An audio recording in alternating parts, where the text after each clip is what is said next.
স্বাধীনতার পর দীর্ঘ সময় ধরে অবহেলিত ছিল দেশের সামরিক শিল্প।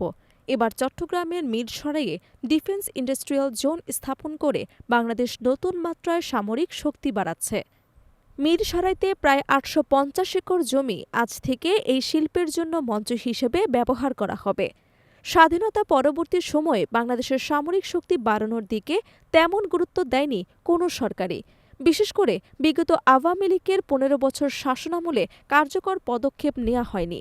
দেশের নীতি ছিল সব দেশের সঙ্গে বন্ধুত্বপূর্ণ সম্পর্ক বজায় রাখা, কিন্তু বৈরিতা এড়াতে গিয়ে নিজেদের সামরিক শক্তি যথেষ্টভাবে বাড়ানো যায়নি।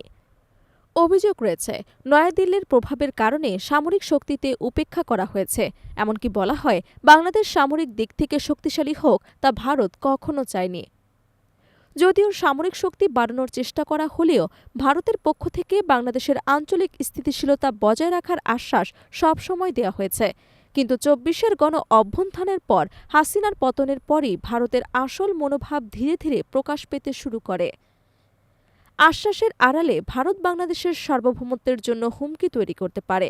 সীমান্তে কাঁটাতারের বেড়া, পুলিশের মতো ঘটনা, এসব বাংলাদেশের উস্কানি দেওয়ার উদাহরণ।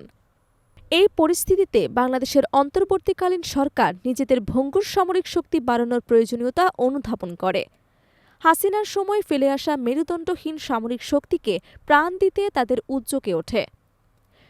সেই ধারাবাহিকতায় চীন ও পাকিস্তানের সঙ্গে সামরিক চুক্তি সম্পন্ন হয়। এবার সামরিক ও প্রতিরক্ষা শিল্পে বাংলাদেশকে অংশগ্রহণকারী দেশ হিসেবে গড়ে তোলার উদ্যোগ নেওয়া হয়েছে। চট্টগ্রামের মিরসরাই অর্থনৈতিক অঞ্চলে ডিফেন্স ইন্ডাস্ট্রিয়াল জোন স্থাপনের নীতিগত সিদ্ধান্ত সোমবার নেওয়া হয়। সিদ্ধান্ত গ্রহণ করেন, সভায় সভাপতিত্ব করেন অন্তর্বর্তীকালীন সরকারের প্রধান উপদেষ্টা ও গভর্নিং বোর্ডের চেয়ারম্যান অধ্যাপক মোহাম্মদ ইউনুস। বিকেলে রাজধানীর বেইলি রোডের ফরেন সার্ভিস একাডেমিতে সংবাদ সম্মেলনে এসব তথ্য জানান বেজার নির্বাহী চেয়ারম্যান আশিক চৌধুরী। এ সময় প্রধান উপদেষ্টা প্রেস সচিব শফিকুল আলমও উপস্থিত ছিলেন। বেজার গভর্নিং বোর্ডের সভায় জানানো হয়, প্রায় ৮৫০ একর জমি মাস্টার প্ল্যানে অন্তর্ভুক্ত করা হয়েছে। এই বিশাল জমির ওপর সামরিক সরঞ্জাম উৎপাদনের কারখানা চালু হবে। আশিক চৌধুরী জানান, ভারতীয় অর্থনৈতিক অঞ্চলকে G2G কাঠামো থেকে বাদ দেওয়া হয়েছে, ফলে মিরসরাইয়ে খালি থাকা জমি ওই শিল্পের জন্য ব্যবহার করা হবে।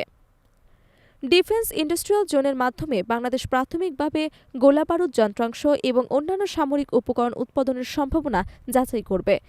সামরিক বিশেষজ্ঞরা মনে করেন, এই উদ্যোগ দেশের সামরিক শক্তির বৃদ্ধির নতুন সম্ভাবনার দুয়ার খুলে দেবে।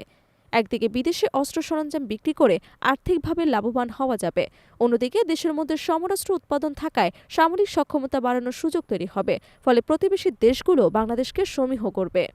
বিশেষজ্ঞরা বলছেন, সামরিক শিল্পে অংশগ্রহণ বাংলাদেশকে আঞ্চলিক নিরাপত্তা ও শক্তির ক্ষেত্রে আরও স্বনির্ভর করবে, পাশাপাশি দেশের অর্থনৈতিক উন্নয়ন ও শিল্পায়নেও নতুন মাত্রা যোগ করবে।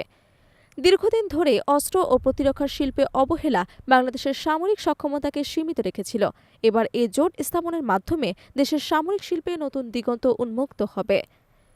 চট্টগ্রামের মিরসরাইয়ের ডিফেন্স ইন্ডাস্ট্রিয়াল জোন কেবল সামরিক শক্তি বৃদ্ধি করবে না, দেশের প্রতিরক্ষা শিল্পকে আন্তর্জাতিক মানের সঙ্গে সামঞ্জস্যপূর্ণ পর্যায়ে উন্নীত করবে। এটি বাংলাদেশের সামরিক এবং অর্থনৈতিক দিক থেকে আরও স্বনির্ভর ও শক্তিশালী দেশ হিসেবে প্রতিষ্ঠিত করবে।